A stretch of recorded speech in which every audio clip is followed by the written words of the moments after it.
revolutionaries. We just want to dance here. Someone stole the stage. They call us irresponsible.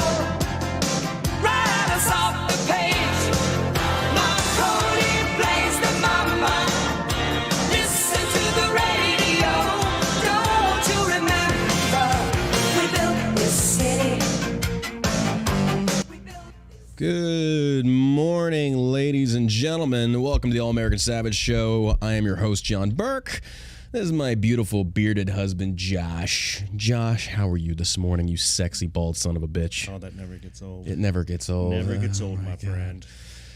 Good morning, ladies and gentlemen. Welcome to the show. It is Monday morning. Feeling pretty good. I had to start with that. We built this city on rock and roll because I felt like that was very appropriate for the $3 trillion budget, or the idea that Biden's going to do that is supposedly free. Oh, yeah. Yeah, I don't know if you've seen this or not, but they've got some trolls in the back that are farting out dollar bills. Jesus.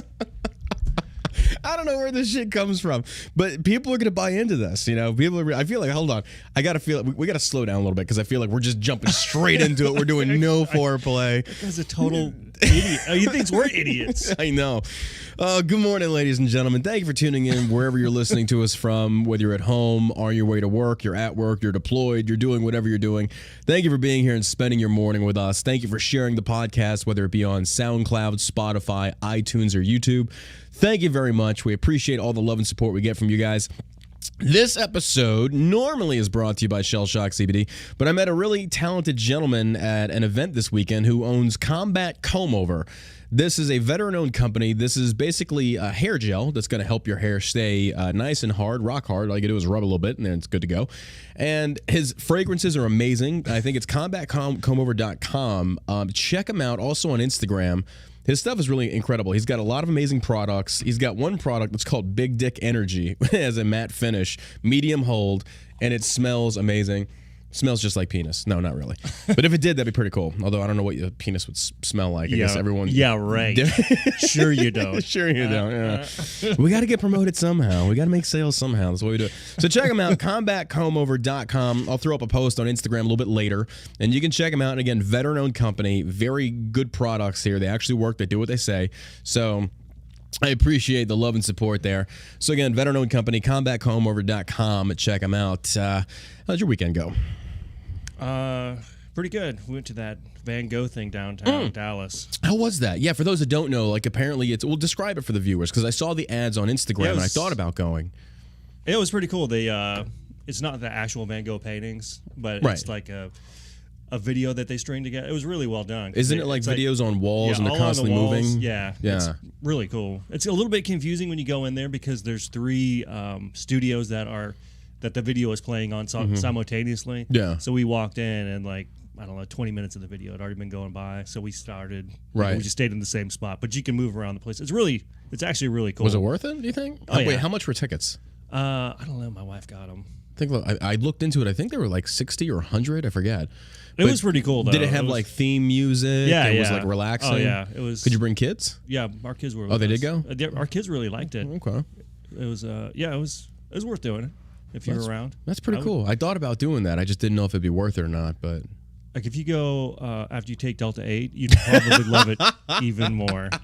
That's what I was thinking. I was like, if I was just here by myself on Delta 8, this would be incredible. I tested the new asteroids they're about to release this weekend. I took 4, and they're 5 milligrams a pop, and I felt incredible. Those are coming soon. We have asteroids. They're a hard candy or a hard outer shell, chewy center. Very delicious. Yeah. Haven't tried the Doritos yet. They're coming soon, though. All those are so good. Oh, my God. I think the asteroids have quickly become my favorite because there's a lower dosage. Yeah. So you could take it during the day and still operate. Yeah. It's just feeling good. You're happy and ready to look at some Van Gogh videos. It was fun.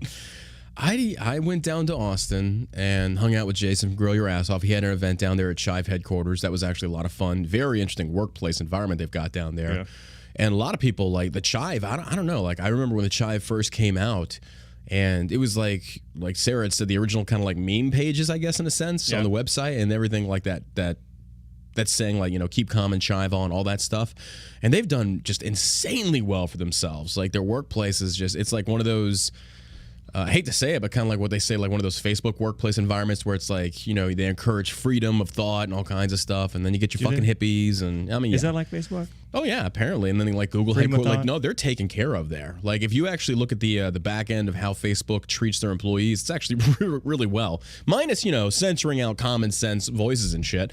Outside of that, yeah, I guess they're pretty good on their employee. I mean, they're certainly not like Amazon. I guess it's out there like slave trade and they're slave driving motherfuckers from what everybody says that hates big corporate businesses. Like, oh my God, they treat their employees like shit. It's like, well, I mean, I'm not saying they do or don't. I'm just saying that I've heard completely black and white polar opposite things from between Amazon and Facebook. I've heard Facebook, they actually really take care of their people. Of course, they're all fucking You will agree with our politics to work here. Therefore, we won't load you on the trains, no. Here's the chair. You get to sit at work now. Yes. That's probably how the meetings actually go. Oh, my God. All right. Let's spit on it and go straight in. We're going in dry. Fucking Joe Biden, my $3.5 trillion agenda costs $0. What? Let's just read the article. This is coming from Breitbart. This was announced over the weekend, and you know, I saw a brief headline synopsis, and I was kind of like, I just looked at it and shook my head. I was like, $3.5 trillion, and it's free? Absolutely, What? 100% free. How does this work? I am very interested in how does this process work, because if we can get $3.5 trillion for free, fuck. I mean, why should we pay taxes then? If it's free, then why are we paying taxes? Interesting. Go on. President Joe Biden continued pushing a new White House talking point that claimed his $3.5 trillion spending agenda actually costs $0. My Build Back Better agenda costs $0. A post from Biden's Twitter account read on Saturday. Saturday. My Build Back Better agenda costs $0. Instead of wasting money on tax breaks, loopholes, and tax evasion for big corporations and the wealthy, we can make a once-in-a-generation investment in working America, and it adds $0 to the national debt, and I want ice cream. Get off my grass. Get off my lawn. The audacious talking point has raised questions from budget and spending hawks, as Biden's own budget officials have estimated that his agenda would raise the national debt by nearly $1.4 trillion over 10 years. So then it's not free. Like, if you're accruing debt, that means that debt has to be paid back. It's not free. Like, Really? I'm in awe at like how many people are going to buy into this and be like, oh no, it's free. We can do it. Like AOC is out there like rubbing herself to this. Like, oh, finally. We have this socialist utopia where the money's just getting printed and, you know. Although there is not any official text for Biden's Build Back Better bill, the budget resolution framework, the legislative vehicle for this bill, allows up to $1.75 trillion of a new borrowing that is not paid for with more taxes, according to the Committee for a Responsible Federal Budget. Oh, you know it's good when they put the name responsible in there. Jeez. We're not, guys, Look, listen, I have this super great honest, idea. responsible We're bill. going to go to the bank, we're going to take out a loan, and we're just not going to pay it back, and they're not going to care either. So, fuck it, it's free. Like, okay. One requirement of a modern, the Wall Street Journal also mocked the $0 talking point used by Deputy Press Secretary Andrew Bates in an editorial. One requirement of a modern political flack is being incapable of embarrassment, the editorial read. Biden himself tried to sell the $0 idea on Friday after delivering a speech on COVID-19 vaccines. It is zero price tag on the debt. We're going to pay for everything we spend, he said. Biden argued his bill was actually a tax cut. Right now, if you take a look at the reconciliation piece, $1 trillion of that is tax cuts. Not raising anybody's taxes, it's tax cuts. Wait, so suddenly tax cuts are good? Like tax cuts for whom specifically? I'm very interested in hearing that part. Like, whom is it that he is going to cut taxes for? Like, what? Is it the illegals that are crossing over the border? Right, the unvaccinated, getting untested money? illegals? Yeah, Like, look, they're not paying anything. They're just getting He thousands admitted of dollars. afterward that the only people paying less in taxes would be working class folks. Oh, interesting that you didn't finalize with a certain economic bracket. You just generalized like working class folks. Like, do you seriously think that, higher up corporate people, higher up businesses, business owners are not working class people? Like that's incredible to me. Like that's really incredible to me. That's nuts. I don't believe it's just crazy. It's like this whole thing is crazy that they're talking about doing a $3.5 trillion budget. He admitted afterward that the only people paying less in tax would be the working class folks. Biden's Build Back Better agenda would dramatically increase tax rates on businesses and people making over $400,000 a year so the government can fund subsidized child and elder care, universal pre-K, and 2 years of free college. What? Yeah, right. What? 2 years of free college? I don't know. So it's not free. Someone's paying for it. It's the rich, who, by the way... Man, I'm telling you, I'm just at the point now where it's like we are headed for some serious issues here, because the more that you go after the rich, the more that you try and tax them harder, the more that you try and like basically undermine everything they've worked for. All they're going to do is just take that money and their jobs and go somewhere else because they can afford to. Mm-hmm. That's all they're going to do. Yeah, they're not stupid. If you're saying that I'm going to pay, if you're telling me I'm going to pay what, like I think there was an article yesterday or somebody reshared a video of like 50 Cent coming out there saying, you're telling me like you're taxing me up to 41% of my income. Like, what the fuck? Like, yeah. And what does the government produce? What are they doing with all this money besides giving away everything? They're spending it on the wrong things. The people that are needing help the most are being ignored. Now we have so much focus on the border. We're getting to another article here soon about Biden wanting to resurrect DACA. And, you know, I remember when Trump was basically out there trying to promote DACA, saying, hey, I'll give you like an amnesty period if you give me like, I think it was like $6 million for the border wall. Democrats said no. It was like almost 2 million DACA recipients. Oh, yeah, it was nuts. It was nuts. He said, yeah, we'll do this negotiation. Yeah. I think, it was like $6 billion for the wall. When we went down to the NRA? Mm-hmm. And we were talking to people around there, and there was one kid that was a DACA recipient, and he was talking about Trump and all this other stuff. And now this was an actual DACA recipient. He was an Uber driver, and I was talking to him about it, and I was like, well, didn't Trump say that he would give 2 million people amnesty if they, gave him $6 billion? He's like, yeah, but he wanted something for it. Yeah, absolutely. That's the way it works. Okay. And real quick, I have to make this statement. I heard back from the bank dude already. Hell yeah. Anyway, we got a lot of things on the horizon, so we're working a lot of different things. Anyway, good things. Josh and I's gay porn enterprise probably is going to work out. Oh, thank God. Love me some big, bald, beautiful men. But no, I'm just, my brain's all over the place this morning. We had so much. We come in on a Monday. It's like, okay, we got so much stuff we got to play catch up on and things like that. But I just this Build Back Better bill. Build Back Better. It's the stupidest fucking thing I've ever heard. Realistically, it's like we're not gonna have to pay it back. Essentially, how do I explain this? You're taking taxpayer money, increasing it for the rich, cutting the middle, and all that's gonna happen is the rich are just gonna leave. You're killing jobs. You're killing the economy. Essentially, those rich people are Like, here's the thing. Like, let me give you all a real world experience here. This is why the more and more that Josh and I do this, we're starting to understand the way this whole thing plays out. So right now, Josh and I, we own Shell Shock CBD. And we worry about the feds cracking down on CBD or Delta 8. Delta 8's already been banned in 12 states.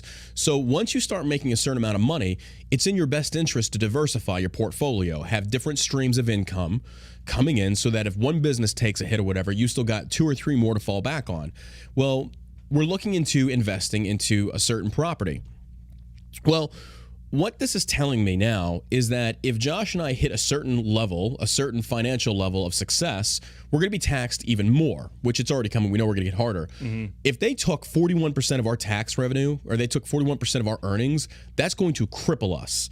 Essentially, it's going to prevent us from, saving more money and reinvesting and diversifying. So people seem to think that these rich motherfuckers are out there just throwing all of these things, like all this money into this big savings account we're burying in our backyard. Like, no, we're spending it back and creating more businesses, creating more jobs, expanding and diversifying. So when you hamstring me financially, I can't do that. Now it's like, fuck, I got to save up even longer. I can't afford to buy this property. Or I can't afford to launch this new business because now I have to worry so much about paying fucking taxes. And, the government does absolutely nothing for us. Yeah, absolutely not. They do nothing for us. No. We pay them for We're paying them to take more money at this point. Like Yeah. like the roads in front of our shop look like shit. And security. Yeah. Which, I mean, they gave, 80-something million billion dollars. to Taliban and Yeah. military. Yeah, I'm just, dude. I'm to the point. And it's like, one why of the our fuck? highest paid employees is the government. Yeah. That- I'm to the point now where I'm like turning straight up anarchist. Like just no, not really. We do need a governing body. It's just the governing body is just straight shit at this As point. small as possible. 100%. It needs to be like a Smallest, yeah. skeleton crew at this point. Like, we need to cut so many, I agree. so much and that's- bull crap. And people are so scared to talk about cutting some of these federal agencies. Yeah. America existed long before they Yep. were put into place, and we did just fucking fine. Yeah, they're not doing anything right now No. except causing trouble. Biden battered by crisis as president's approval plunges. From the botched withdrawal of Afghanistan to an influx of migrants at the southern border, Biden has suffered major setbacks. And this is a reoccurring thing that we're seeing now is his approval ratings are dropping very quickly. Just over 8 months in office, President Biden is drowning in crisis. From immigration to foreign policy to economy to the coronavirus pandemic, the president's problems appear to be mounting. Like, I love how he goes out there and he tweets all these fucking things about how good they're doing. Like, America's back. We did it, Joe. And like your administration is literally crumbling. Like, well, not literally. It's crumbling.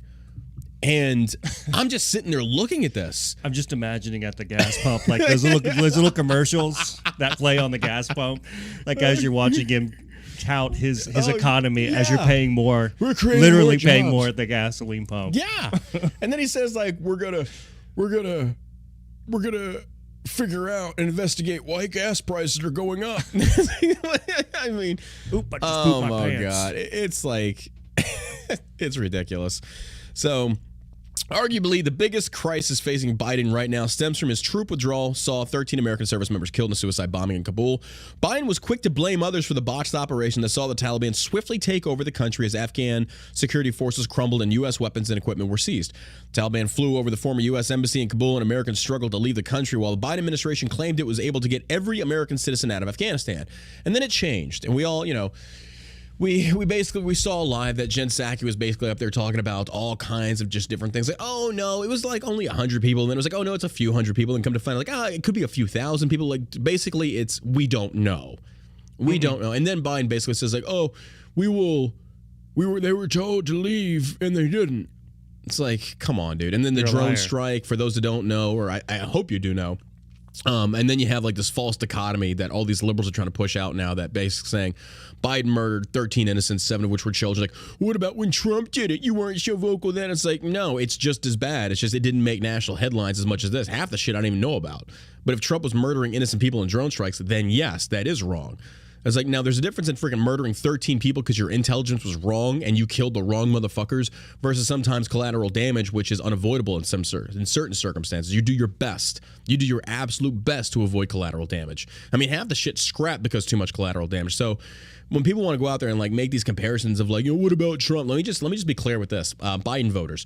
You're going to take your beatings like a man for the next 3 years and some change. Like, you don't get to deflect anymore. You don't get to whataboutism Trump. No, absolutely not. It's on you now. You're going to be held accountable. And absolutely you should be. You don't get to, and any time you talk to any person out there that's trying to deflect and trying to whataboutism on Trump, just shut it down right there. It's like, nope, we're not going down that road. You're going to stand accountable for what you voted for, what you put into office, and things such as that. That's what you're going to do. Don't even engage in those conversations. That's what they want you to do. That's exactly what they want you to do.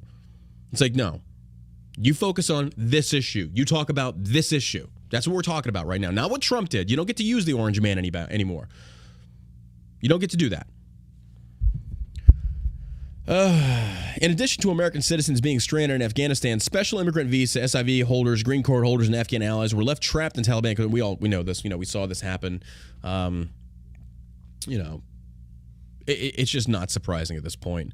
The border. Biden's administration has all but turned a blind eye to the compounding crisis at the southern border. And then, what I love about this? It's like Kamala goes out there and talks about, like, with the whipping, and I think we talked about it last show, that now Biden's wanting to ban horses. Now they're not going to be able to use horses out there, and they're going to investigate. And he basically says they're going to pay. Like, he threatens his own Americans over illegal immigrants. After just killing innocent people. Yeah. Like, they're going to pay. Like, easy. Like, Border Patrol agents, watch out. Biden might drone strike your family. Be careful. Be careful. I'm just, I don't know what to fucking say.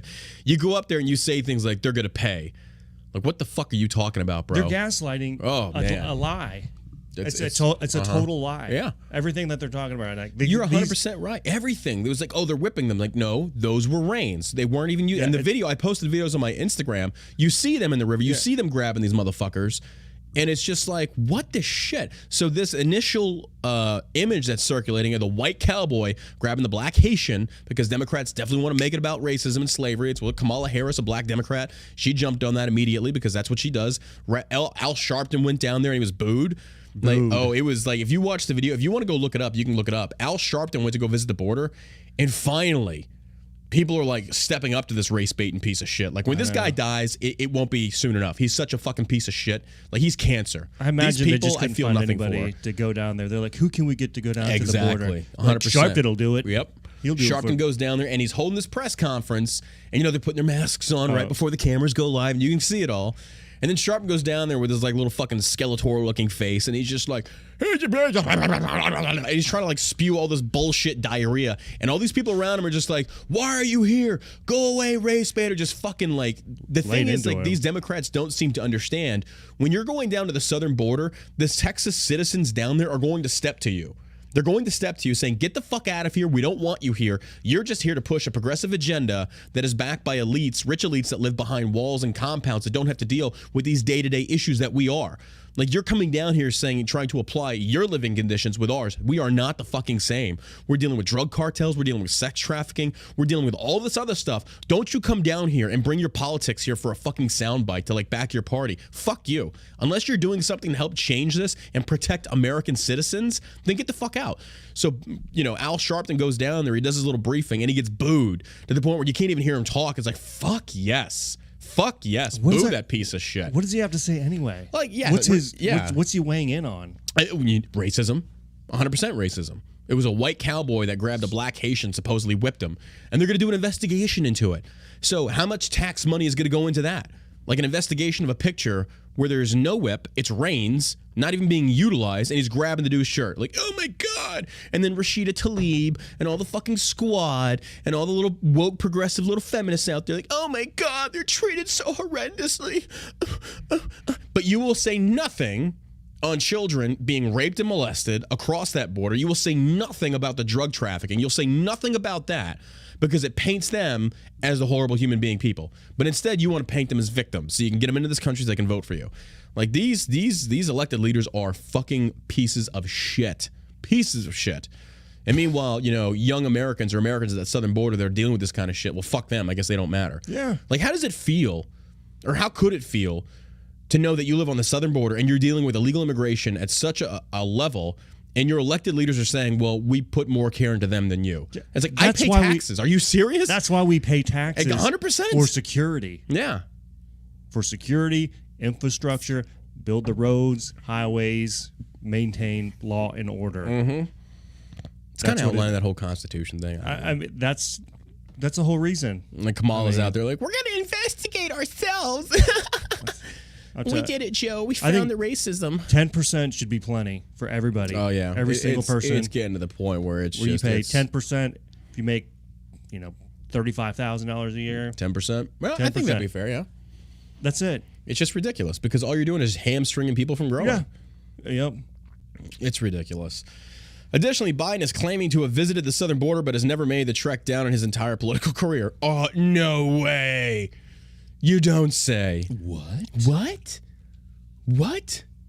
That's crazy. Vice President Kamala Harris was tasked with addressing the root cause of the migrant surge and traveled to the border earlier this year after months of media scrutiny for avoiding a trip down south.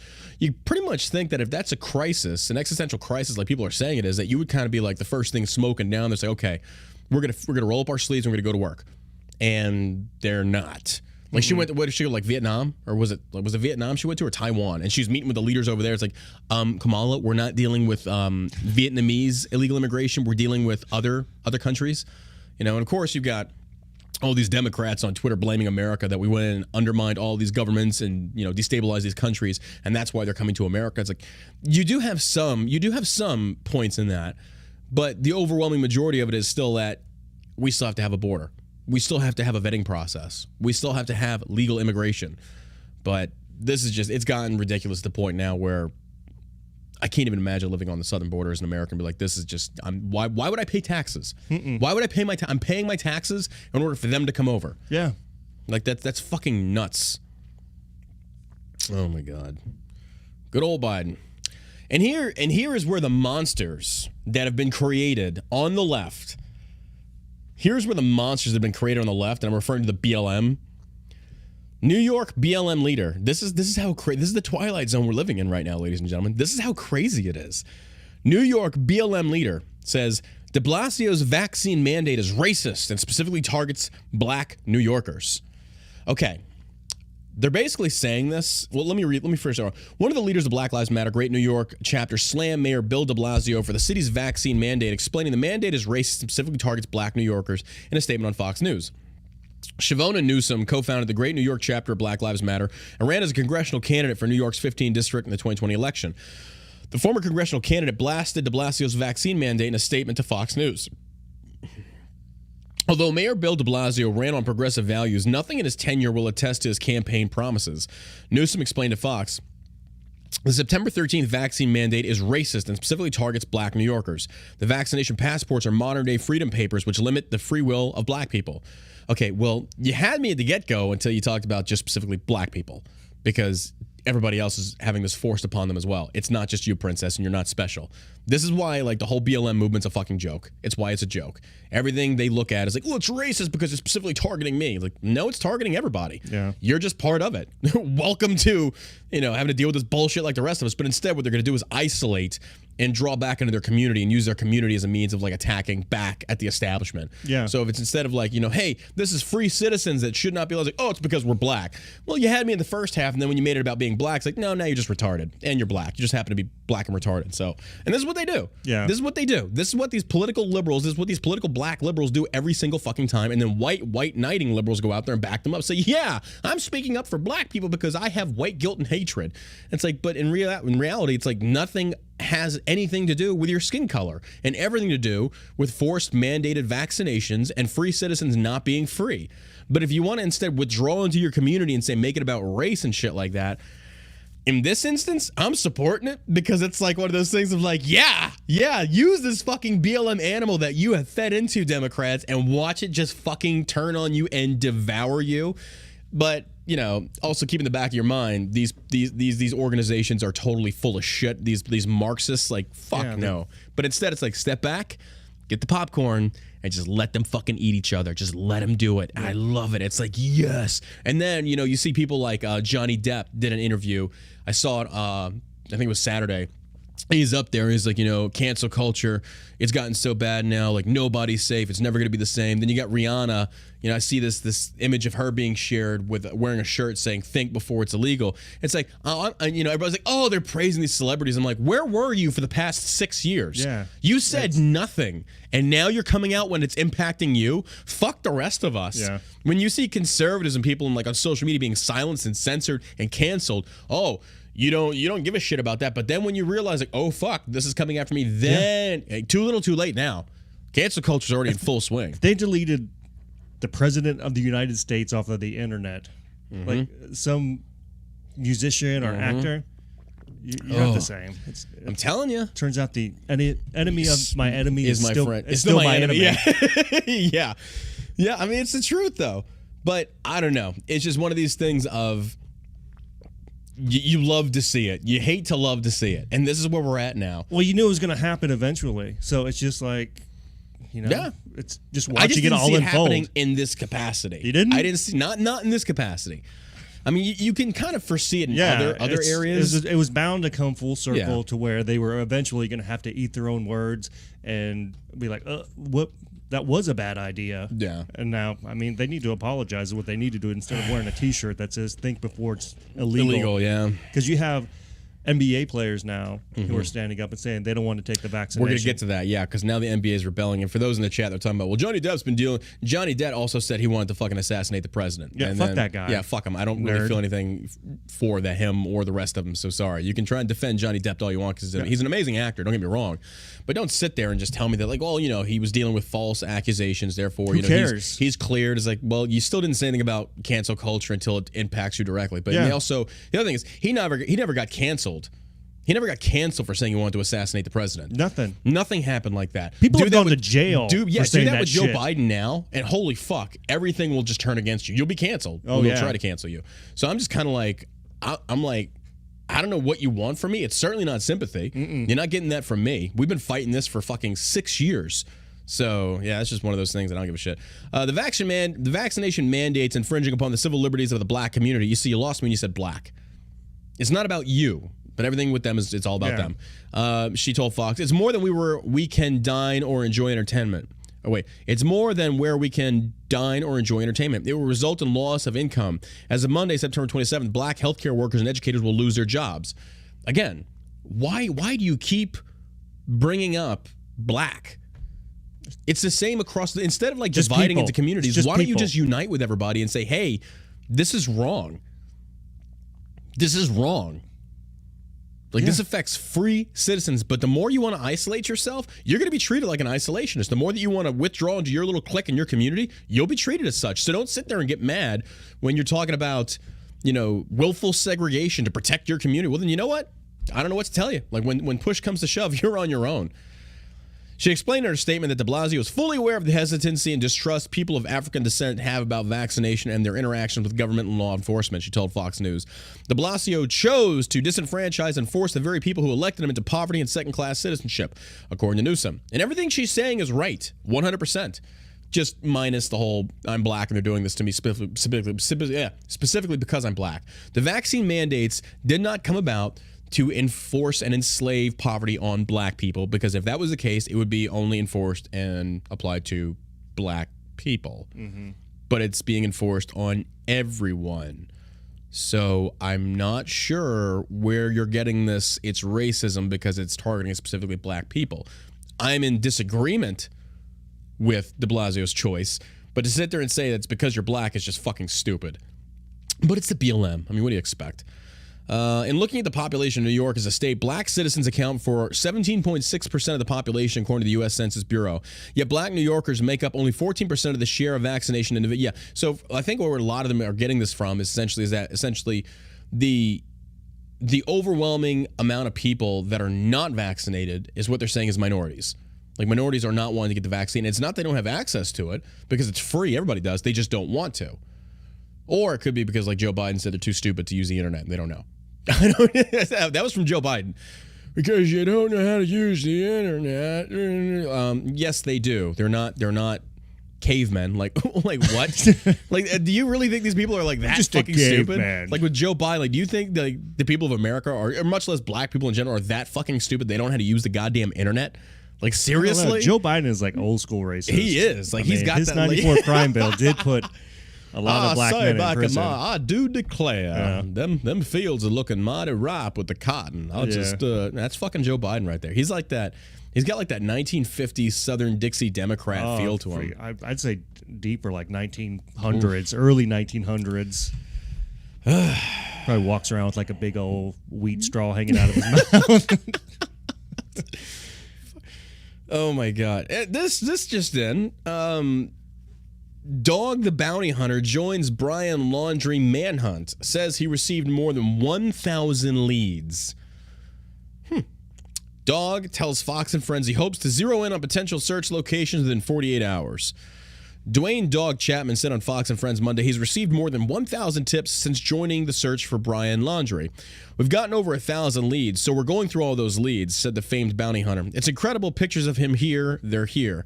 We're going through all those leads right now. I would say within 48 hours, we probably will have a location where we start the tracking at. That's kind of cool. I'm not going to lie.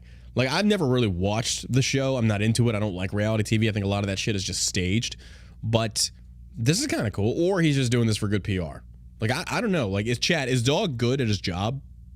Like, is he legitimately good, or is it just one of those stage things for TV? TV? Because I don't know how much of that is real and how much isn't. I don't know. I don't know. Would he have a bond where he had to go out and people that skipped out on their bonds, he would go and hunt them down and bring them in? It was that and other. So I don't know. I don't know if this guy's good or not. But if he bounty is, hunter. yeah.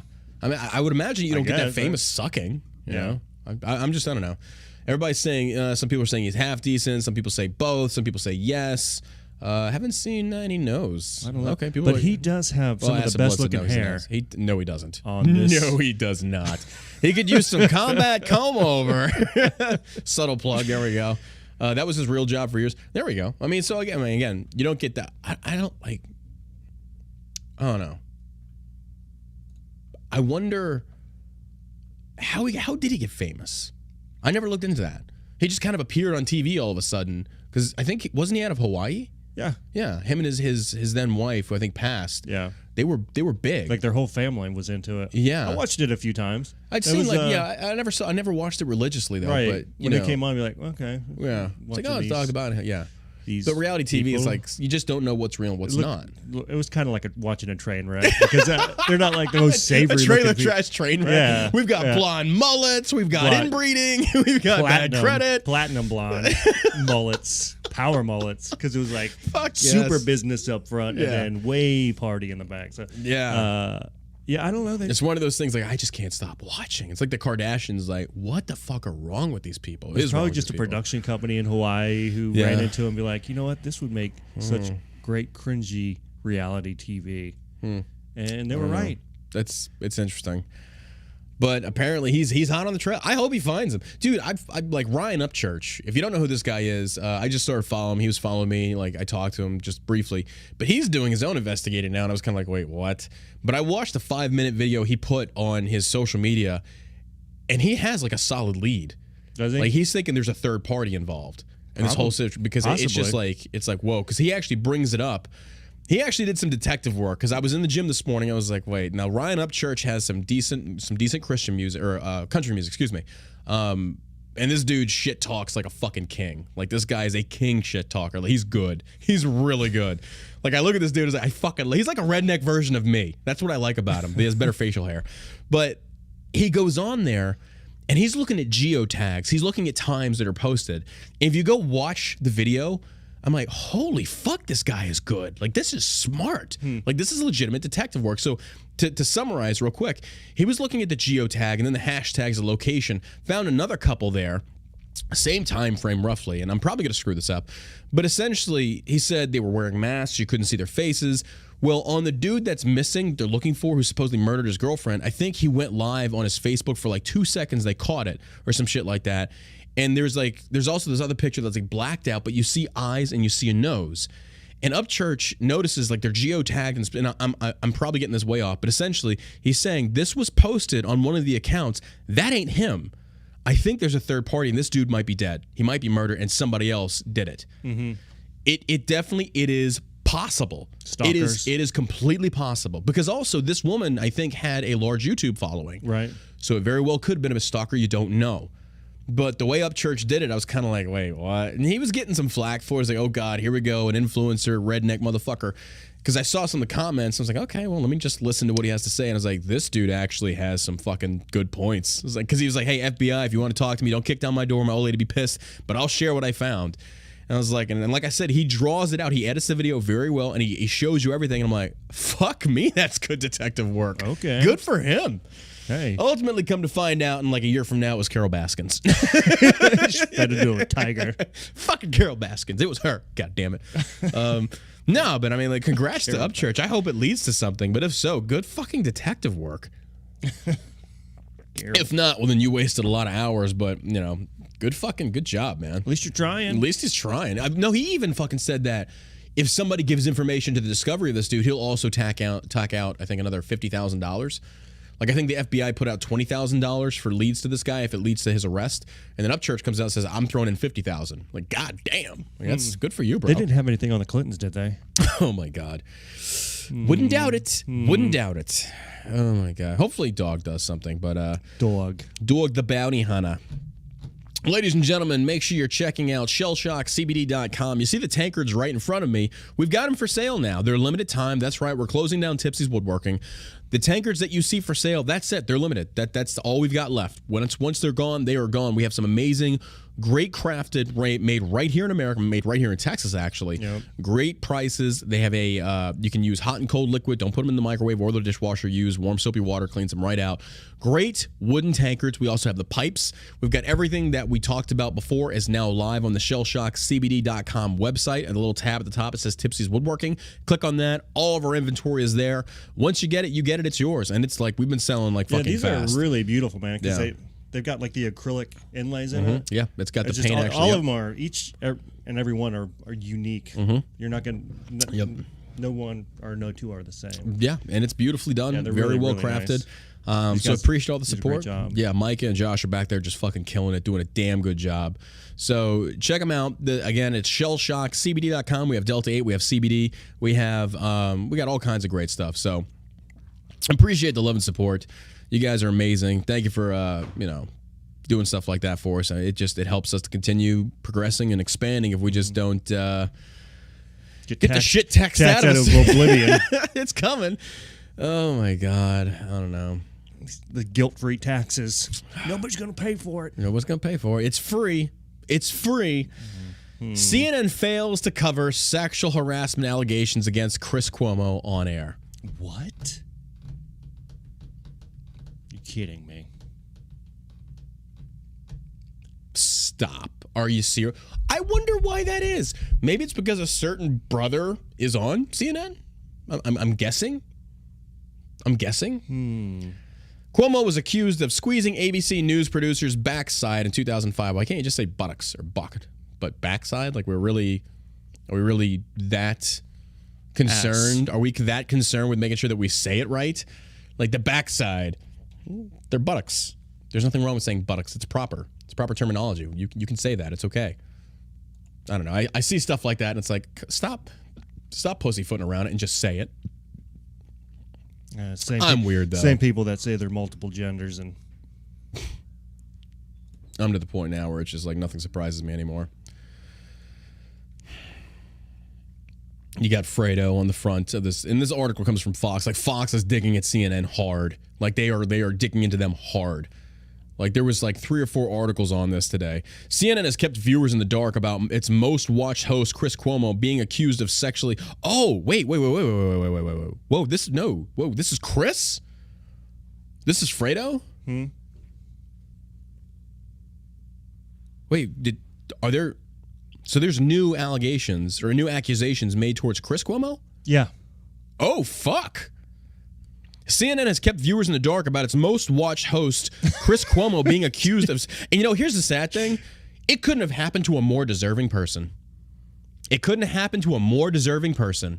Yeah, it was so actually... all those times this motherfucker was up there like, believe all the whammons and shit like that, it couldn't have happened to a more deserving person. I want to say it happened back in 2005. That's what it's saying, back in 2005. To his old producer. Yeah. Like, so it was his boss, and I guess when she quit, he went over and squeezed her ass.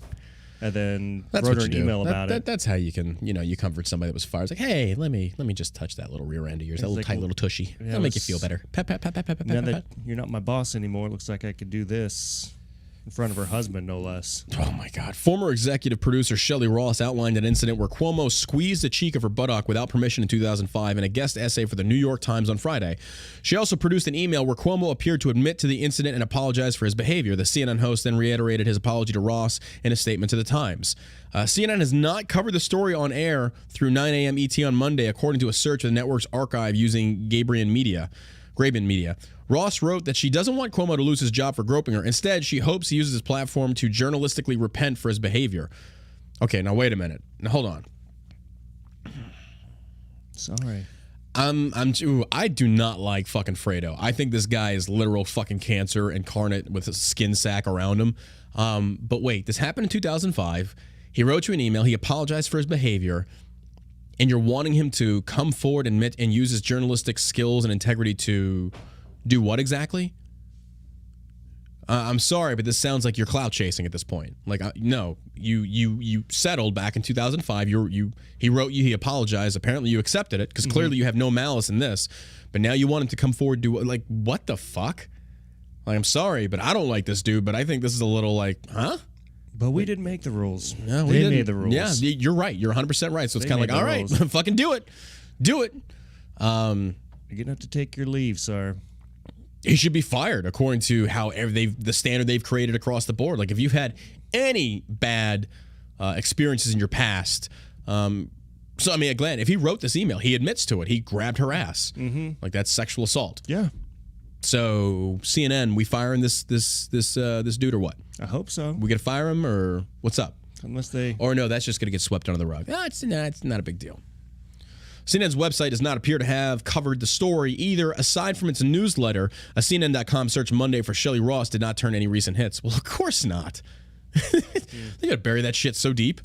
Ross has since indicated that she is disappointed by Cuomo's response to her coming forward. I was hoping that in 15, 16 years that he had changed, but he's no more enlightened today than he was then, as demonstrated by his response, Ross told Insider. In a statement to the Times, Cuomo reiterated his apology to Ross while noting their interaction was not sexual in nature. I have never squeezed any woman's ass that I've been with and it been strictly for platonic reasoning. I've never done that. If I'm grabbing an ass, it's because I want to tap them guts. I want to be all up in that. I want to squeeze. I just want to grab the tushy and just. That's just me. That's just me. I don't know of any man out there that's straight and grabs a woman's ass without sexual intention. Does such a thing exist? Because if it does, why would you do that? It's like I made a cup of coffee, not to drink, just to look at. Why? I'm just kind of confused on that one. Like, how do you platonically grab somebody's ass without it being sexually in nature? Like, that's the ass. No matter what you do to the ass, that's sexual. Yeah. Like, that's where the vagina is. That's where the penis is. In front of her husband. In front of her husband. It's like, what the fuck? I don't know. I mean, luckily they're liberals, so he didn't do get away with anything. it. Yeah, absolutely. The husband didn't do anything. Well, He just. That's the other thing. Like, the husband, it's like, how, like. I'm choking somebody. Yeah. I mean. Like, that's going to lead to assault. Like, you grab my woman's ass, like, you're fucking done. Yeah. Unless we're throwing hands. Unless they were looking for them a swinger. Maybe. It could have been. And maybe it didn't go as way they wanted to. And then it's like, oh, wait a minute, we can. I don't know. Who knows? Perverts. I don't acknowledge that there's anything that was our interaction. I don't acknowledge that there's anything that was our interaction. I was not a participant, Ross told Insider. I was groped, and so to say that I acknowledged interaction, no. That shows a lack of enlightenment. I have no clue what she's talking about here. Ross, who wrote last week... She's saying that he was leading her, or she was leading him on, or he thought that she was leading him on? I think... Hold on. As Shelley acknowledges, our interaction was not sexual in nature. Again, so he's saying that she acknowledged that it wasn't sexual in nature. I don't know how you could grab anybody's buttocks, backside, keister, butt, rear meat, whatever you want to call it, and it not be sexual. Like, I could never walk up to any woman and just have my hand laying on her butt, like, oh, no, it's not sexual. And her looking at me is like, are you fucking stupid? Like, get your hand off my ass. Like, it's like somebody grabbing your dick. It's like, oh, no, it's not sexual. It's like, well, then what else is it for? Yeah. Just want to touch up on me some think tiny of meat. I don't know. Girls who I've been just platonic friends with that I've ever gone up and like squeezed any part of their body. And a comment in Twitch is a good point as well. It says sexual or not, why is his hand on her? Right. I agree. Because your relationships with your guy buddies are different. Or you could. Yeah, but you hit him in the used to be, and now arm. things have changed though. Because back in the day in a gym class that you'd slap each other's ass, good game and stuff. Now with like the emergence of like homosexuality being as more predominant in our society as it is now, like legitimately you could be slapping some gay dude's ass and it's like, hey, that's sexual assault. I didn't want that, because they could interpret it as being sexual in nature. Because if they're gay, that's a sexual act to them. So it's kind of like the dynamic has shifted a little bit. It's shifted a little bit over the years. I don't know. Has it? I guess I've been out of sports for so long. Let me slap your ass. Now. You're gay. I mean, we'll find out. Well, I mean, we're gay for each other in a very platonic, heterosexual way. Like, is it possible to have gay sex without being gay? I don't think so. As long as your socks stay on, your balls don't touch, I think it's not gay. Them's the rules written down by the military. If you've ever served in the military, and this is why we're never going to be on Fox. If you ever served in the military, you'll get a lot of those jokes. You'll get a lot of those jokes. Man love Thursdays, deployment shower Thursdays. Like that's when it's not gay. It's like prison rules, man. You ever heard don't of make eye contact. It's not gay. Yeah, the Dutch rudder. I have. Okay. I have. Somebody else's, that's. We need to have like a spicy Friday podcast show to where we address sexual questions because people have been asking for that. We have like a Dr. Love. Well, welcome to the Dr. Love episode of American Savage Podcast. I'm your host, John Burke here, and I'm going to address some of your sexual questions in nature. So, is it okay to have sex with another man and not be gay? No, that's pretty gay. That's pretty gay. That's right. When your dick goes into the asshole, that's gay. That's very gay. I don't know. Ross did not immediately respond when asked Monday if she feels Cuomo should lose his platform after showing a lack of enlightenment since her Times essay was published. I'm confused on the timeline of this. If it happened in 2005, why are you bringing it back up now? Like, does she need a job? Are you wanting to sit there and say that you want Cuomo to say, hey, back in 2005, I sexually assaulted this woman and it was wrong? Like, of course they're not going to say that. Like, who's going to, because they know in this current climate, this political climate, they'll get fucking crucified. Yeah. Like, you don't say shit like that. Like, hey guys, I was once lost, but now I'm found. Like, oh, hell no. You can't be forgiven. Nope. Done. Back of the line. You're done. You're canceled. Fuck no. They're not going to do that. Call that being enlightened? I think that you're just ignorant to the current political climate that exists. I'm sorry, Shelley. It sucks that it happened, but don't sit there and pretend like you're going to beat your chest and demand some fucking dude, some progressive liberal CNN mouthpiece is going to openly acknowledge him sexually assaulting somebody. Like, how naive do you have to be? Like, sincerely. I'm not trying to attack you here, but at least have some modicum of common fucking sense when you're telling me. I would hope they would learn their lesson and vocalize what they did. Like, no. Do you think he's going to stand on principle and risk losing his job and his financial well-being just to enlighten him? Like, come on. You're expecting way too much out of a piece of shit, out of a turd. Like, come on. You're trying to get like angelic quality, like sound like from a literal turd. It's not going to happen. Come on. Oh, he's a turd, all right. He's a fucking piece of shit. I don't know.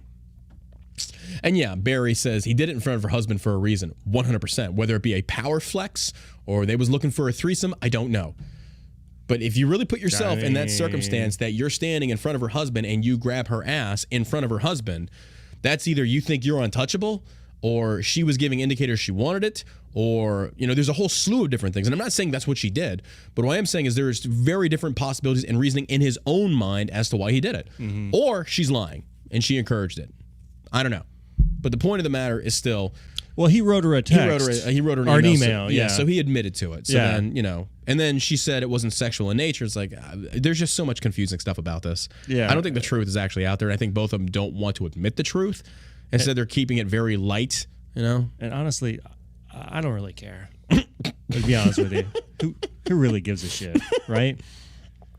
Oh, my God. Okay. Oh, my God. Breaking news. This comes from a YouTube donation of $5. Thank you from CC. It says, breaking news on CNN. They just found Brian Laundrie in Delaware in a basement with Joseph R. Biden. Apparently, they were painting and smoking crack and getting foot jobs from prostitutes.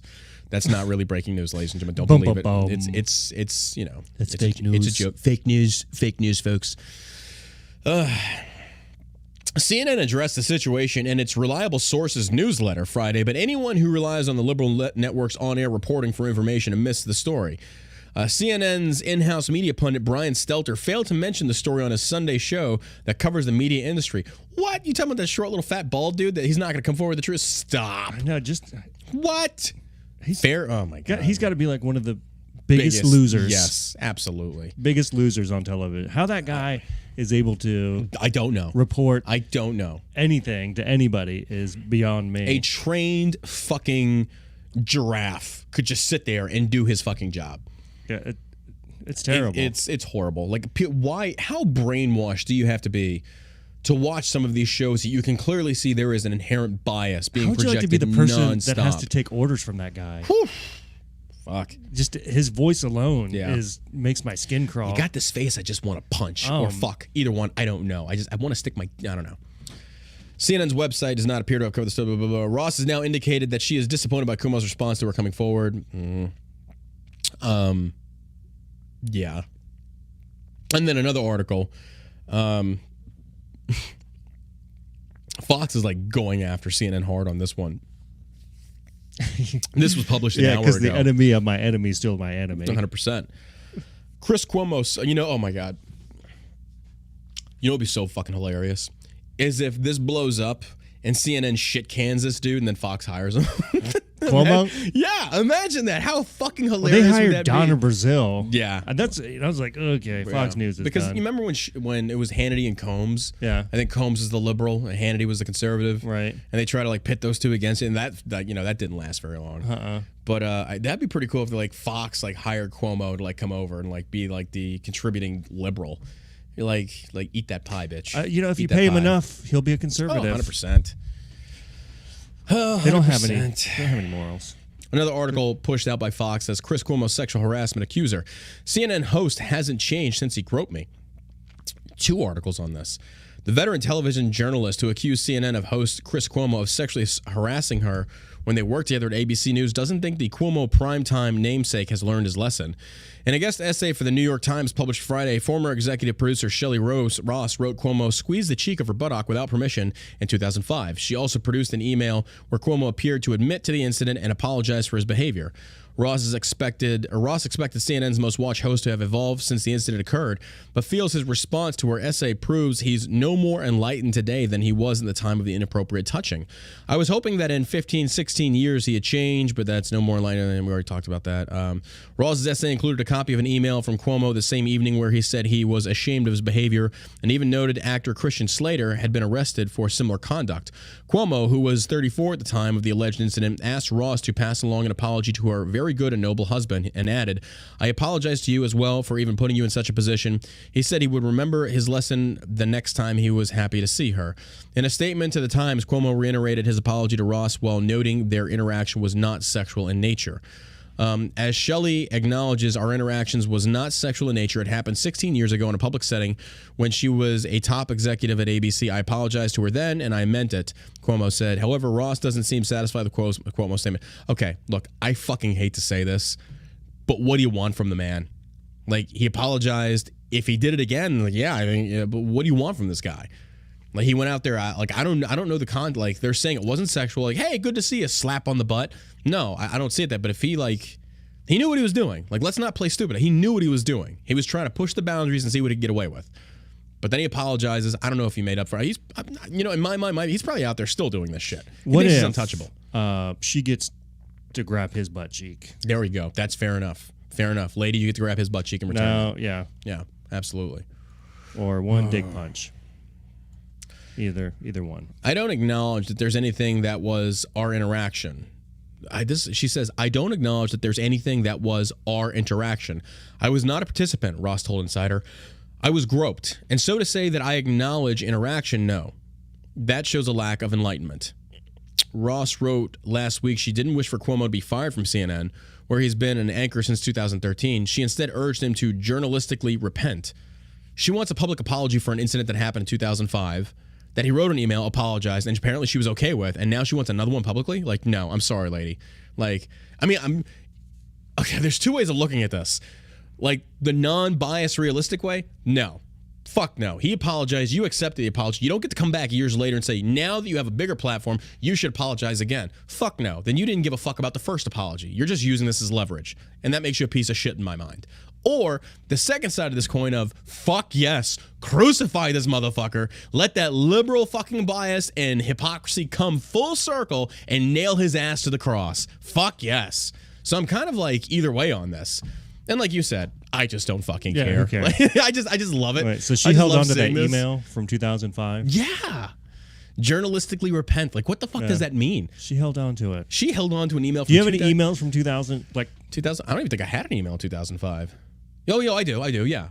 No, I don't have an email from 2005. No. Like, I don't hold on to that shit. I don't care. Like, if some woman grabbed my ass and then apologized, cool. She's just waiting. She was waiting. You know what? I'm gonna save this. I'm gonna put a star on it. I think it feels like she's trying to get her 2 minutes of fame again. Like, I don't know. It feels so fucking weird. Has she not been working? I don't know. Since 2015? But to sit there and say that she wants a journalistic apology or journalistic integrity, like what? Like, you want him to come forward and start admitting all the sins of his past? to repent. Like, he doesn't owe you or anybody that. If he apologized to you and you accepted said apology and you wrote an email, yada, yada, yada, then that's it. Water under the bridge. You move on from it. But don't you sit there and come back years later and say, oh, now I want another apology because it's more in the spotlight now as far as men sexually assaulting women and vice versa. What's the statute of limitations on something like that? Well, in liberal media, fucking probably all the way back to like the 1800s, if you were alive back then. Like, I remember back when Hosea squeezed on the breast of, Shannon over there, and we should cancel his butter. If she wanted to sue him, she could say he sexually assaulted me. Well, yeah, legitimately it'd be the same situation. Well, not really the same, but you look at Christine Ballsy Ford with Brett Kavanaugh.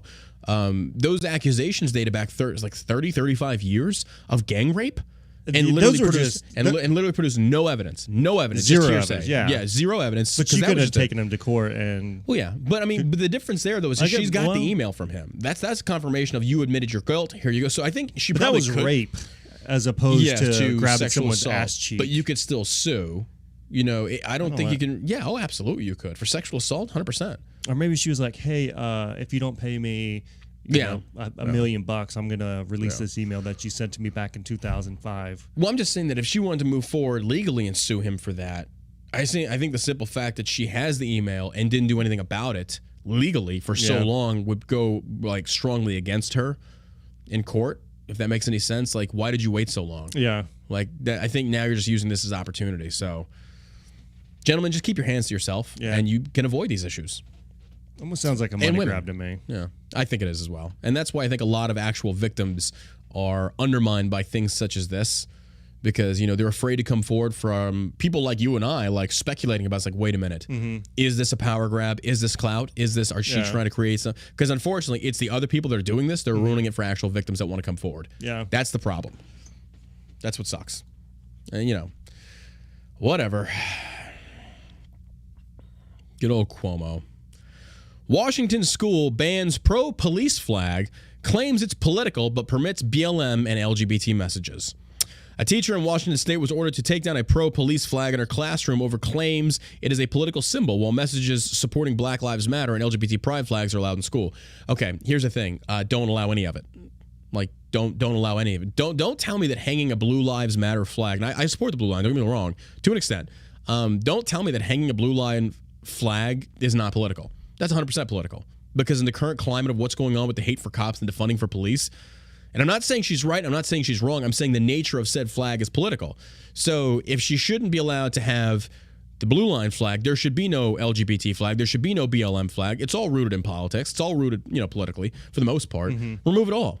Like, that's the other thing. Like, I don't want my kids going to a school where they have shit like that. No. I want, like, the pictures of the apple with the worm, the little, poster of the cat hanging from the limb that says, hang in there, having a bad Monday. That should be the extent of it. An American flag. Or an American flag, and the state flag. Which kind of sucks because that is political as well, but, not really. It's the United States of America. Yeah, 100%. No, I'd say the American flag should be in every classroom, in every school in the United States, as long as the state, along with the state flag. Yeah.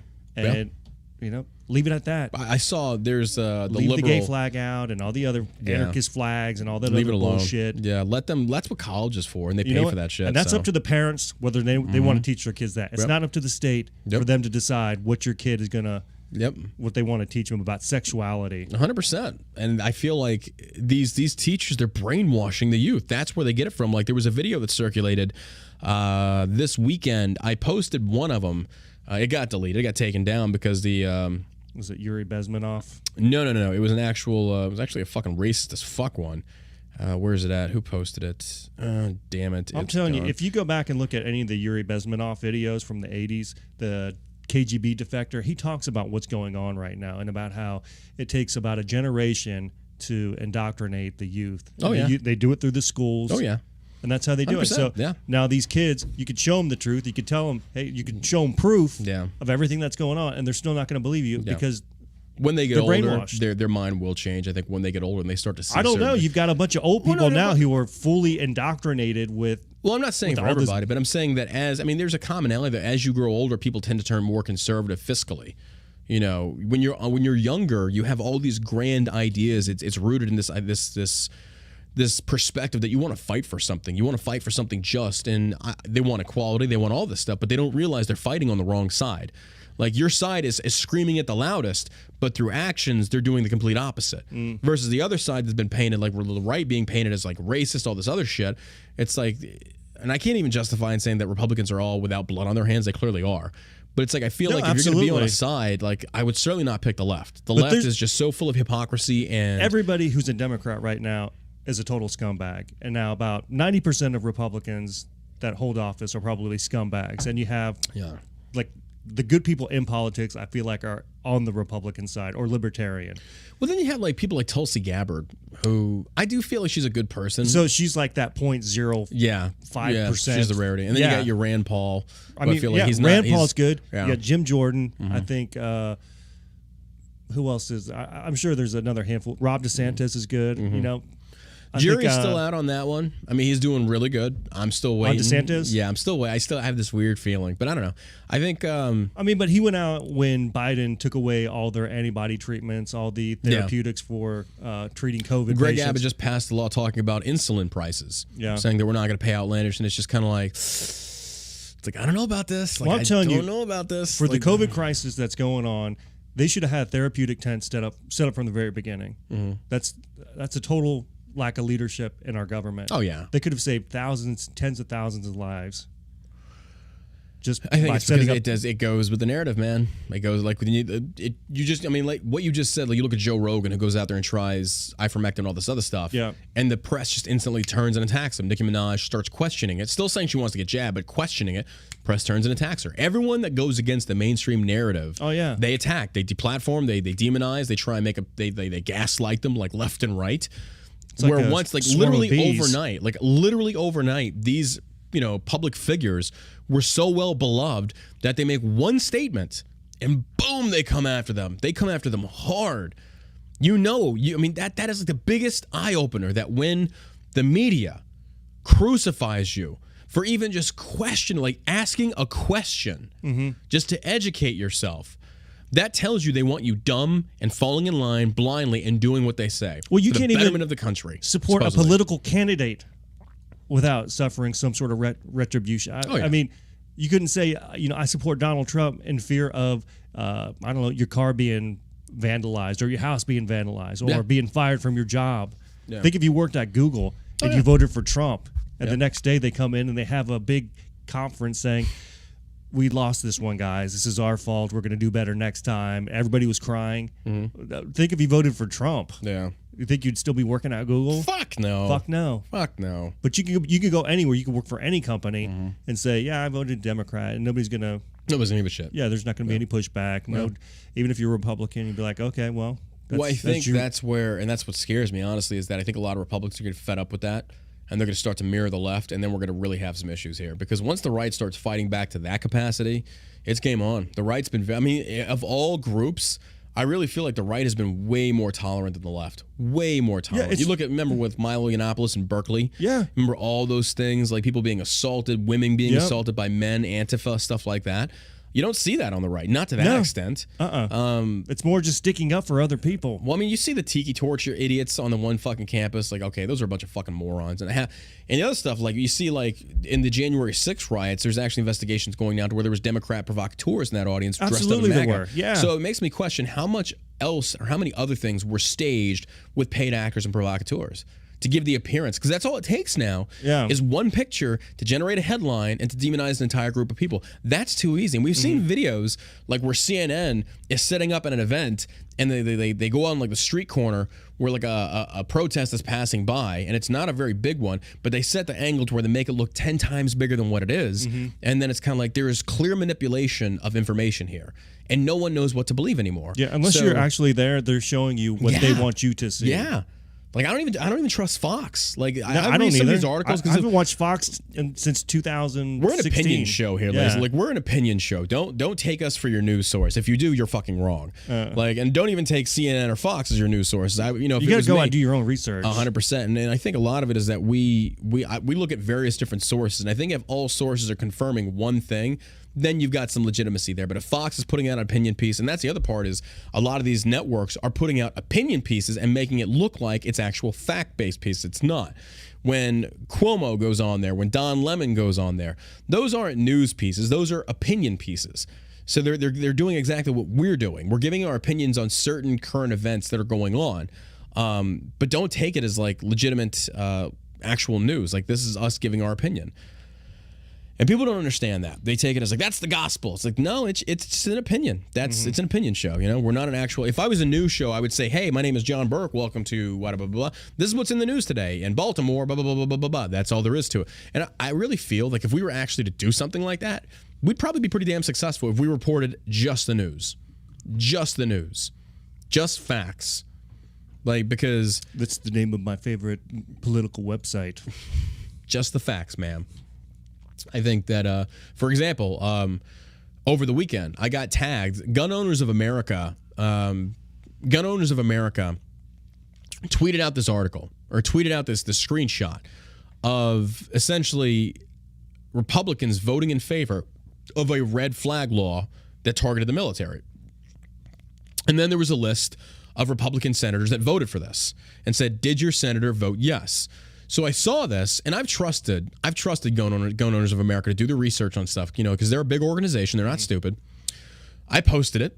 I didn't do the research myself. I fucked up. I didn't even read the literature on this bill. This bill hasn't even been set forth before fucking the House yet. It was just taken. It's in the preliminaries. So I also didn't think about it. I was like, wait a minute. Is this pork? Like, is this an added thing to it? Because what Democrats do, and I've seen this before, but I never really thought about it to this level, is that they throw certain things into a bill. And Republicans do it as well. They throw certain things into a bill as fat, knowing damn well it's going to get yanked out later, but to give the appearance they were actually fighting for. And then to blame the other side, saying, well, they wanted it removed. Fuck those motherfuckers. That's why. So this was in there. And I reposted it. And then Crenshaw hits me up. He's like, this isn't a red flag law. And then I'd seen the number of Republicans that voted for it. I was like, wait a minute. This, you know, you got that young Republican senator, what's his name? Wheelchair. Madison Cawthorn does a video. And he's explaining it as well. And he's confirming what Crenshaw is also telling me. Basically saying, like, the Democrats added this, but this is a military spending bill. It's also to give them a raise. Also in that bill is to protect them from receiving dishonorable discharges from refusing the vaccine. It's like, but the Democrats added that portion of the red flag law. So when we voted yes, it wasn't specifically for red flag laws. It was for everything else. But as the bill moves forward, a lot of this shit gets cut. It's like, okay, it's like a compromise thing. Like, you remove that, we'll remove this. And then we move forward with what we've got. And so I posted that, not knowing where this bill was in the process. I just trusted Gun Owners of America, and I was wrong. I was like, fuck, this is how the meat is made. I don't like it any more than you do. But when we sit there and we want to demonize these people, it's kind of like, we got to pump the brakes on this. Like, we're getting very hyper-vigilant, and I think it's good to essentially showcase these issues, saying, hey, Democrats just put this in this bill. Keep an eye on this. Keep an eye on this. Let's make sure that we watch this and track this. They're in a negotiation period. So when they vote yes, Gun Owners of America they presented it in the context of they voted yes for that specifically. It's like, okay, that's not fair. Like, that's not fair. And I told fucking Crenshaw, I was like, look, it's like, I like you as a person, but as a politician, I don't trust you. I don't trust anybody. And he explained it to me even further. He's like, I don't know. Like, he's like, I get it. I get where he's frustrated, but at the same time, I told him, I was like, in the past, you said statements that mirror this. That's why people don't trust you. And justifiably so. I don't even trust Madison Cawthorn. So Madison goes on there, and he's basically just saying, you know, all these things that make sense, but it's one of those things that I don't trust you until I actually see it put into action. Like, prove it to me with action. But he's in there. Like, he's responded to comments saying, you have my word, this ain't going to happen, yada, yada, yada. And I kept asking a question to Crenshaw. I was like, what assurances do you have that this will get yanked from the bill? And he's like, I am 100% positive it will. So it's like, so now you're asking us to trust your words. Like, that's hard to do. Yeah. That is insanely hard to do. So. Yeah, politicians don't have a great track record. No, they don't. No, they don't. So I was wrong for posting that because, again, I trusted blindly. I guess Gun Owners of America. Get the whip out. And yeah. So, you know, that's why I can't, when people say, where do you go to get your accurate news? Fuck me if I know. Because even Gun Owners of America got it wrong. They wanted to stir up people, get the clicks, get the views. And look at this, and I should have listened to my gut, because when I saw so many different Republican names, many of which I recognize, like, they would never vote in favor of that. This doesn't make sense. Like, why would they vote in favor of it? It doesn't make sense at all. They know that's a career ender. They know they'll get primaried. But I fucking went with it because I'm an idiot. I was like, fuck me. So at least you came back out and yeah, I told people, it's like, hey, I was off on this. I even apologized to Crenshaw. I was like, you're right. I was like, but I still don't trust you or Madison. So You take that as it is. But that's the misinformation that's being publicly pushed left and right by every fucking organization out there. They're all trying to get their name out there. They wanted the drama that surrounds them. They want to look like they're being the watchdogs of the Constitution, which GOA has done a lot. Don't get me wrong. But on this one, I think they need to apologize. Yeah. Or at least provide better context in the future when you make a post like that. You know, you're giving a tiny little snippet and you're manipulating it into such a way that you're trying to rally your fucking voter base. You're trying to rally your group. It's like, did they come out and retract? I don't think so. I haven't they looked. didn't. I haven't looked. I need to make another post on my Instagram apologizing publicly for sharing that misinformation because that's what it was. It was misinformation. Yeah. Or it wasn't providing full context. As long as you do that, yeah. You can evolve. Yeah, and I think GOA would be perfectly fine. I appreciate Madison Cawthorn doing that. I advise Crenshaw to do the same. I was like, if I was you, and I saw where somebody in the comments section on Madison Cawthorn's video said, hey, if you signed this 2 days ago, give us a heads up. And he even acknowledged, like, he said, that's actually a good point. I told Crenshaw the same thing. I was like, if you did something like this, knowing how the perception could be, get ahead of it and publish it and say, this is why I'm doing it. This is why it's here. It's like, that makes sense. Yeah, in Crenshaw's case, too, this is the first time he's been a politician. Yeah. Right? Mm-hmm. He was in the military before this. Yeah. So he's probably trying to figure these things out, too. Yeah, true. I've noticed that some things about what he's said and what he's done. Yeah. It's like, I never would have said that. I never would have done that because politically or PR-wise, that would have been a fucking nightmare. You know, back when they talked about, like, the red flag thing, like, he was just wanting to have a conversation. He was like, I want to talk to the other side. That's how we make segue. Unfortunately, Crenshaw doesn't understand, or didn't understand, I think he does now, that you can't. You can't have conversations about the Second Amendment with the left. You can't. There is no negotiating. You can't. They will take advantage. Where they give an inch, they will take a mile. There's probably ways to go out and do a podcast or whatever and talk about the red flag laws and say, okay, let's talk about the red flag laws. Let's talk about what they're going to do. Yeah. And the cons or pros, if you have any, that come along with it. Yeah. And I think by the time you'd finish that conversation, you would see the cons far outweigh the pros. Which having conversations to the end result of understanding that every time we've negotiated the Second Amendment, we've lost. Every gun law that has been put under the book, especially during like the Reagan administration, things such as that, it's been a loss. We've got to stop losing, stop compromising, stop having these conversations. It's literally a staunch no. Every time they bring something up, 2A, nope. Because whenever you tell somebody to do something, like, you're just going to get pushed back. Yeah, absolutely. You got to take the vaccine. Yep. Like, wait, what? Yep. Okay. I don't think so. Yep. Going back to the BLM flag, okay, we pretty much covered that. Now, you talk about the NBA and the forced jabs. Here's, again, how the turns have tabled. Report, NBA plagued by... Now, remember, this is earlier. They talked about, like, the NBA is forcing vaccinations except the players. The players don't have to get vaccinated. Well, apparently that changed again. NBA plagued by vaccine civil war as unvaccinated players rally behind Kyrie Irving. The NBA is hoping to vax everyone in the league, but officials are also coming to fear a coalition of unvaccinated players, including Kyrie Irving, who is refusing the vaccine, according to Rolling Stone. The left is labeling some of these players as conspiracy theorists. That's what they do. That's what they do. They try and gaslight you. They try and shame you. They try and paint you in a manner.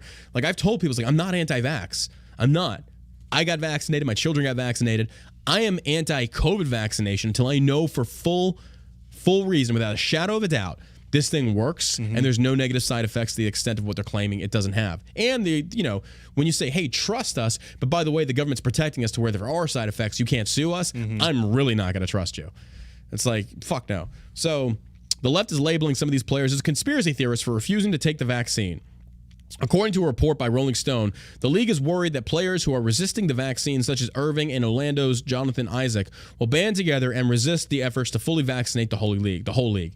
Inside NBA's vaccine, there's a tweet by Matt Sullivan. Curie's aunt recently said that players could start skipping home games to protest league's vaccine policies. There are so many other players outside of him who are opting out. I would like to think they would make a way, she said. It could be like every third game, so it gives you a full season of being interactive and being on the court.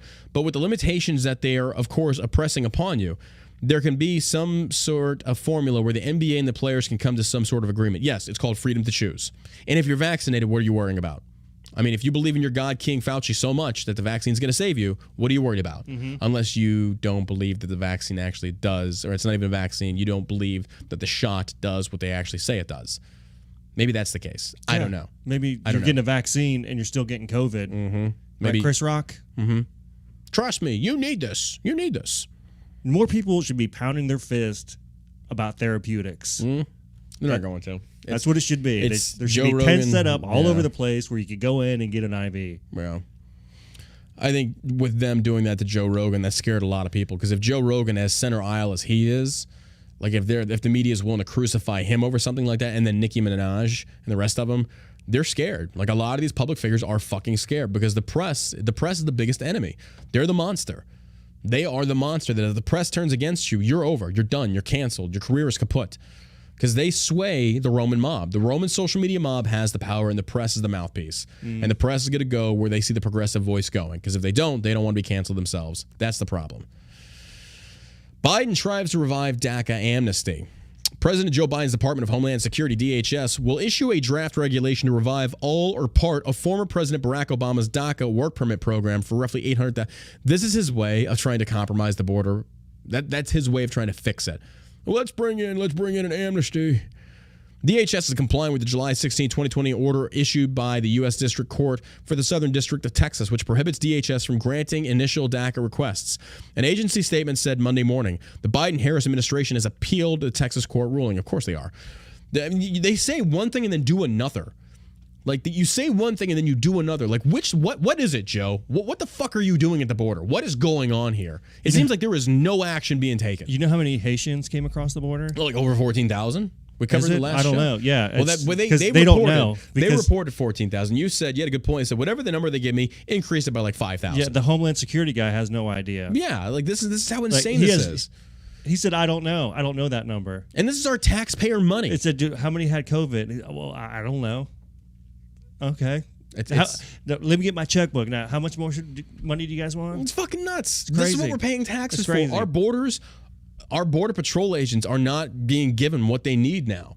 They're not being given what they need now. Like recruitment numbers are going to plummet. Like why would you want to work on the border when you're demonized by your own administration? Like that's the other thing. Like people don't realize in the military, if your chain of command doesn't have your back, you're going to be afraid to do anything. You won't make a move. You don't want to do anything that could risk you getting crucified because if you know they don't have your back when you need it, you have no support. You have no reinforcement. So border patrols can be walking on eggshells because they don't want to get crucified. Because, and this is another article that just broke, that drug cartels are trying to get these illegal immigrants going over to act violent towards Border Patrol to get fucking photographs and videos and spin it in a way that makes them look racist. And therefore, remove more Border Patrol agents and making it easier to come across illegally. They know what they're doing. They know exactly. They know exactly what they're saying. Biden is giving it to them. They're letting pregnant women come across. Yes. There's single women who say they're pregnant are coming across. When Peter Ducey asked, what's her name, Sucky, about it, she's like, do you think they would lie about being pregnant? Like that was her answer. I think Jen Psaki and the rest of these fucking liberals are the death of America. I really feel it. They are the reason. They are weak leaders. They don't have the balls to do what needs to be done to protect Americans because they care so much about what the weak voices in our society have to say, which majority are Democrat. They are pandering to people that live in other areas of the country that are not affected by the southern border issue, not directly. So we don't have leaders. We have yes men. No, I tell you, we have yes men. Trump wasn't a yes man. I'll give him that. Trump wasn't. Trump had balls. Biden does not. Biden has dementia. They think we're all idiots. They do. That's why she talks to the people the way she talks to them, because she thinks we're all idiots. You just want to smack her. She's got one of those faces you just want to smack the shit out of. It's like, you're such a fucking cunt. You're such a cunt. Such a fucking piece of shit. I hate her. I hate her with a passion. She sits there and she lies to the American people willfully. It's like the whole and then talks down to them like they're fucking stupid. Yeah. Like, we see what you're telling us is a lie. Like, we see what you're saying is a lie, and yet you double down on it and expect us to believe it because we're fucking stupid. Like, I'm so tired of this. Like, I hate these people. I hate this administration with a passion. It's just so terrible. It is. They hate people. And it's like you said, they think we're stupid. Yeah, that's exactly that's what's going on right now. Oh, I fucking hate these idiots. The Deferred Action for Childhood Arrivals DACA policy was created by Obama in the run-up in the 2012 election. It protects younger illegal aliens who were brought over to the United States as children by their parents. It gives the migrants exemptions from deportation and provides them with the... And the reason Joe Biden's wanting to re-adopt this is essentially it's going to end this idea that we are separating children from their families if we instead allow them amnesty to remain in America, which is kind of like a happy medium. It's like, hey, well, yeah, we're separating, but they're staying, but their parents are not. And they have no control over that either, because it's like, they don't know what the fuck's going on. I mean, you've handcuffed Border Patrol and immigration, and then you're asking for information they can't accurately give you because you've hamstrung them. What are they supposed to do? But instead, it's like, hey, let's go back to Daddy Obama and use his ideas. Like, well, you know what? They might be getting separated, but we're giving them amnesty and we're going to let them stay here. It's like that doesn't fix the problem of separating the parents from the children at the border. And I support separating children from families at the border. And the reason for that is you don't know if that child, unless they show documentation proving it, then you separate them, because that could be somebody sex trafficking a child. It's in that child's best interest that until you have verification, that child's removed. And look, let's just be honest. If the child is removed from their parents for a day or two or even a week until verification is provided that child belongs to that family, I don't give a fuck what you spend as far as like, oh my God, the psychological damage, versus that one child who's being sex trafficked over here that gets through and he's treated, or she is treated like a prostitute for their entire fucking life. Yeah. I'm sorry. The psychological trauma that your kid who you brought illegally, that you put in this situation, might undergo in order to keep somebody else's child safe, fuck out of here. Don't give a fuck about your feelings. I don't care. And that's where America needs to understand. They think it's an all or nothing kind of thing. Like, it should be done the right way, and there should be no feelings hurt, no psychological trauma damage, or, the wrong way, which is just, letting them all through. Or there's a medium way, the right way, that's going to hurt some feelings. That's just the way it goes. Or you do the right thing, it's where it's like, you kick them all the fuck out. Like, nope, you go wait in Mexico. There's the line. Pitch your tent, you wait in line. There's no other way. There's no other fucking way. Honestly, all the bad people trying to get across have ruined it for the 100%. The good people that want it. And the Biden administration and the rest of them have enabled that. Yeah. You have enabled this. Yeah. So all the immigrants coming over doing it the right way, doing it the fucking right way, you're essentially you're fucking them. They have every right to be upset and angry that their spot in line has been undercut by illegals coming in. Yep. So, I don't know. Harriet Macy says, your passivity is annoying as hell. You are ignorant. Well, here's the thing. I'm sexually attractive. I'm financially successful. I have a very successful YouTube channel and podcast. I don't know who you are. You're a peasant to me. And how about I just block you from my channel? I didn't ask you to be here. Bye-bye. I don't know what you, like, what? Sorry. Like, what do you want me to do? Like, I'm sorry. I got criticized. Somebody thinks I'm stupid. I guess I'll just end the show. Oh, right. Go fuck yourself. You dumb cunt. Think I fucking care about your opinion? Fucking YouTube trolls, I swear to God. But thank you for everybody on YouTube that does support me, and Twitch, things such as that. I love you. I appreciate you. But these fucking little troglodytes that come in my chat, it's like, you're stupid and you're annoying, but I'm not going to say why you're stupid or argue your points. I'm just going to say you're ignorant. That's the same as like, go do your research on your vaccine. Okay. Whatever. Gotta love it. You gotta love these fucking idiots. You gotta love having to just bring that band hammer out and just smack some bitches. Get that cunt out of here. Feminist faces hate crime charge for alleged transgender criticism. Well, that sounds like a fun article. You don't know where this is going. Like, wait, what? A feminist who lives in Madison, Wisconsin, is accused of placing stickers in the city that express opposition to gender ideology. Thistle Peterson, who is a member of the Women's Liberation Front, WOLF, and founder of Women's Liberation Radio News, is charged with disorderly conduct with a hate crime enhancer. I didn't even know that was a thing. A hate crime enhancer? Like... what does that look like? What the fuck is a hate crime enhancer? I mean, I get the gist of it. I didn't even know that was a thing. I thought that was kind of like an add-on you buy for like hate crimes. Like, hey, do you like your hate crime subscription? Well, now you got an add-on for hate crime enhancer for only $5.99 a month. You can get this expansion that just dropped. Stand out more. But that's not all. But wait, there's more. When you buy this enhancer, get a second one free. Peterson allegedly posted stickers with messages like women equals adult human female, trans lives matter, are reference to big pharma support for gender industry, and everything is transphobic. The stickers were found on State Street in Madison and a variety of locations that already have other stickers and graffiti. including telephone poles and a dispenser box for Our Lives and LGBT magazine. Wolf has consistently worked to advance and restore the rights of women and girls, including female athletes who are being forced to compete against men who identify as transgender women. Wait, what? What? I'm confused. Like, I actually kind of like this woman. Like, hold on. Like, she sounds like she's doing the right thing. We will continue reading. The story unfolds more. Tune in next week as John reads more of The Confused Feminist and the straight heterosexual white male that doesn't know what the fuck's going on. The Wolf website posted a press release on the development. Peterson says that she has been accused of placing feminist stickers along State Street in a variety of locations that have other stickers and graffiti on them, including telephone poles and a dispenser box for Our Lives and LGBT magazine. Because gender identity is not a protected class in Wisconsin, it is unclear what the basis is for the hate crime enhancement. Wait, okay, hold on. If she's placing stickers on graffitied areas, like, and they're not charging these other people, but they're charging her, that seems a little bit biased. Probably because they could track her down. Probably. If she even put the stickers there or her supporters did and she's getting accused of it, I don't know. Well, I guess the responsibility of the sticker falls on the sticker owner. Oh my God, that's fucking ridiculous. I mean, how am I going to control who puts my stickers where? It's almost like a gun manufacturing company selling guns that somebody uses in a murder. Is like, how do I control that? Like, I don't understand that. It's almost like the sticker thing. Interesting. Peterson became the subject of a years-long smear and harassment campaign by Madison anti-feminists after she spoke out against gender ideology.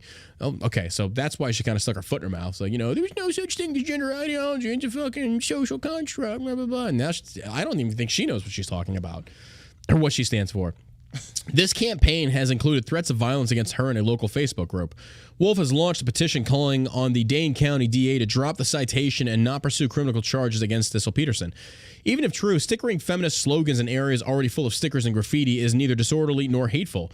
Well, a lot of your statements usually are. I mean, come on. Let's be honest with this. A lot of your feminist stuff is ridiculous, and we just lost our battery on that main camera. Oh, and it's gone. Well, you're going to listen to me versus see me on the actual YouTube channel. So we're almost done. It's okay. Wolf legal director, the pursuit of these charges is intended to chill the free speech of women's rights advocates. If the police want to stop hate crimes, they should investigate the threats against Thistle instead of using taxpayer money to facilitate anti-woman bullying by extremist activities. This whole thing is like just one big weird fucking thing. Like, you can't even track this anymore. It's like, wait a minute, are you a legit feminist? Are you standing for women's rights? Or are you, like, I don't even know where you stand at this one. Like, this is so, I don't know. It's weird to me, but... All right, ladies and gentlemen, that concludes today's podcast. Thanks for tuning in. Make sure you check out our sponsor for the show at combatcomeover.com. I hope I have that website right. I'm going to post it on my Instagram later on today. Check them out. Great products, veteran-owned, realistically priced. Just go support a local veteran company. They are great people. I've met them at that event in Austin. Really nice guy. He's still in the military. He serves as a recruiter, works his ass off. Big shout out to them. Also, make sure you check out shellshockcbd.com. Check out the tankers and the pipes. They are currently live. We appreciate all your love and support. You can find us on SoundCloud, Spotify, iTunes, as well as YouTube. If you would, go over on iTunes, leave us a good review on the podcast. It helps us boost our numbers. We are not with Turning Point. We are not with the left. We're not with anybody. We are completely on our own. We grow this organically, and it's through your help, the individuals, that help our voices get louder. So thank you very much for supporting the podcast. I love you. I appreciate you. I hope you have a wonderful Monday, and we will see you right back here live, 10 a.m. CST tomorrow, Tuesday morning, for the All American Savage Show podcast.